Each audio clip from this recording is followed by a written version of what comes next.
So you want to learn how to start real estate investing, huh? You've heard everything about how real estate can build wealth, and you've probably taken a seminar or two to see how much money you can make investing in real estate, and you want a piece of that action. If so, then yeah, you were just like me. I was that exact same way. I wanted to learn how to invest in real estate, but I had an average job, making an average salary, so it's not like I had a ton of money to sit on. After watching all the YouTube videos I could, attending all the seminars I could, it got me really hyped about doing real estate. Like, man, I can't wait to get started. But when it actually came time to get started, I had no idea what to do. Everything I researched told me that I needed a stack of money about this high to get started real estate investing, or I needed to know somebody who was willing to give me all of that money to get started investing. And I had access to neither one of those. So if you're looking to get started in real estate investment, you're in the right place. I'm going to show you the easy and simple way that anybody, even with the average salary, can invest, and you don't need to have a ton of money in your pocket or have these great connections that have this war chest of money to get started investing. I'm also going to keep things as simple as possible for you, so you don't need a higher education or anything like that. There's no calculating cap rates or none of that crap. You don't really need that to get started with your first property. What's going on, guys? My name is Rob Bailey, realtor and real estate investor myself. So in this video, I'm going to show you the simple way that anybody can get started real estate investing. So make sure to hit that like and that subscribe button so you can be notified when I come out with more real estate content showing you how to invest in real estate. There are many ways to actually invest in real estate, some a lot more complicated than others. But in this video, I'm going to talk about the easiest way that anyone can get started in real estate investing, and that is buying a rental property. While buying a rental property certainly isn't the fastest way to invest in real estate and get money, it's definitely the easiest and the simplest way. There are a lot of people out there working regular 9-to-5 jobs that have nothing to do with real estate who also invest in real estate by owning multi-unit properties. Owning rental properties is just an easy way to get extra monthly income through the rent that you'll get from the buildings. Here is a simple and easy way you can get started in real estate investing by buying rental properties. So you purchase a multi-unit property, anywhere from 2 to 4 units. You move into one of the units and you rent out the rest of the units. Actually moving into the property and living there is a very important part of the strategy, and here's why. When you live in the property, you get the same interest rates as you would if you were buying a single family home. If you don't live in the property, however, you get charged investor interest rates or non-owner occupied interest rates, which can be up to 1% higher than your average interest rates. In other words, it would cost you more money in your mortgage if you didn't live there versus if you did live there. Also, getting a mortgage for a property that you don't live in is more expensive because lenders often require a higher down payment if you're not going to live in the property. The bottom line is you get a better deal on your mortgage if you live in the property versus if you don't. Keep in mind that you don't have to stay in that property forever. Most lenders only require you to live in the property for up to a year in order to qualify for that owner-occupied interest rate.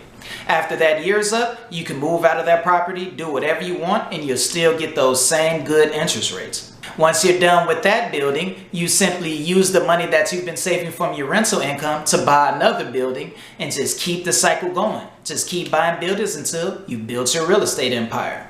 See, it's actually pretty simple. Now, I know some of you may be thinking, man, this is going to take a long time to make money doing this strategy. But think of the alternative. You have to live somewhere, right? On one hand, you're going to be paying rent to somebody and not making any money. So if you're going to live somewhere, why not get paid for living there like you can if you actually own the building and you're getting rental income from it? And remember that while you're getting paid for this building, it's not going to take up all your time if it's done right. Remember, there are a lot of people that own multi-unit buildings that also have a 9-to-5 job. So there should be plenty of time for you to make money off of your building and at the same time be able to do your full-time work. All right, so now we have the strategy down. You buy a multi-unit building, you live in it for a year, save up your money until you can buy another building and keep going. Now, how exactly do you get started buying that first building? Well, let me let you know what it takes to get that first multi-unit property. The first thing you need to do if you're ready to buy your first multi-unit property is to get your money and your credit right. Now, as far as credit goes, there are a lot of videos out there explaining how to improve your credit score. And I've also made some videos in the past about improving your credit score. So let me know if you want me to make another video about how to improve your credit score. But for this video, I'm going to keep it pretty simple. Just pay off all of your debts. Pay off all your credit card debts. Get it down as much as you can to have some room to be able to buy this property. Now, the part that really trips up a lot of people and stops them from buying their first real estate property is saving up the money or the cash that's needed to buy the property. There's going to be a lot of stuff out there that's going to try to sell you on the idea of buying a home with no money down, but at the end of the day, you're going to need one of two things. You're either going to need to have the money yourself, or you're going to need to know somebody that's willing to give you that money. And I don't know about you, but I would find it pretty hard to get somebody to just give me thousands of dollars. So I think you're better off, or it's easier to just take the time and save up the money yourself. Now, I know this isn't the sexiest way to buy real estate, but it's definitely the most efficient and the easiest way to do it. Just take the time, save up the money, and then you have to remember that this is an investment in your future. So all of this money that you're saving up is going to pay off in dividends in your future by getting you passive monthly income. And trust me, there's no better feeling of getting enough rental income to pay off your mortgage and you realize you don't have to use any of your own money to pay off the mortgage. No better feeling. In order to estimate the amount of money you would need to buy a building, all you need to do is take the purchase price of a building, multiply it by 0.065 or 6.5%, and that's the amount of money you would need to close. That 6.5% comes from the closing costs and the down payment that you would need. So for example, say you find a building you want that costs $300,000. What you would do is multiply $300,000 by 6.5% and you will get $19,500. So that's the amount of money you would need to be able to close on that building. Now I know $19,500 is a lot of money, but if you feel that way, I want you to consider two things. If that feels like a lot of money to you, remember that there are multi-unit properties in all types of price ranges, including ones that are updated and ready to move in.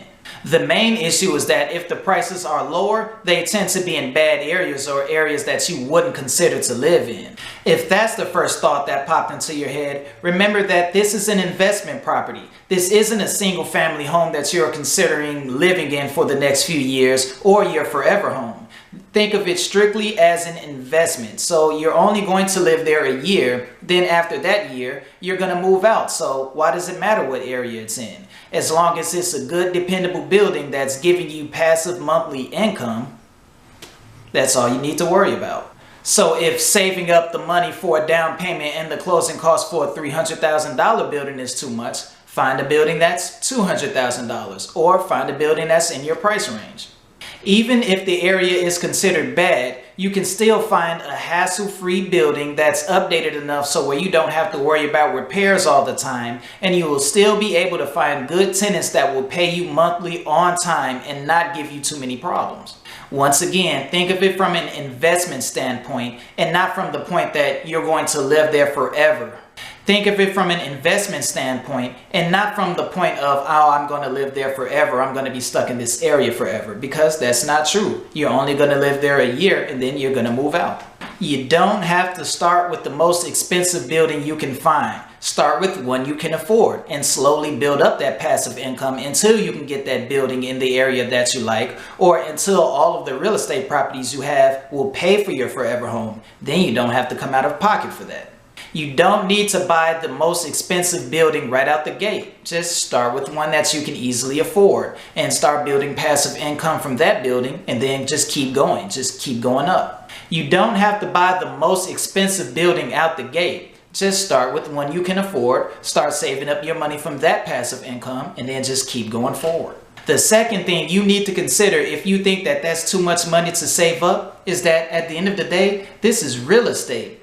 This is something that you're going to buy that's going to build you wealth and get you money pretty much for the rest of your life. So something with that much benefits, of course it's going to cost a lot to get it. Remember that if you want what others don't have, you have to do what others aren't willing to do. That's how you get ahead.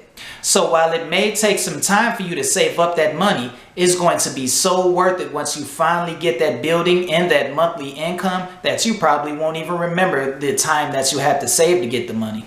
So while it may take some time for you to save up the money for you to get your first rental property, trust me, it's worth it.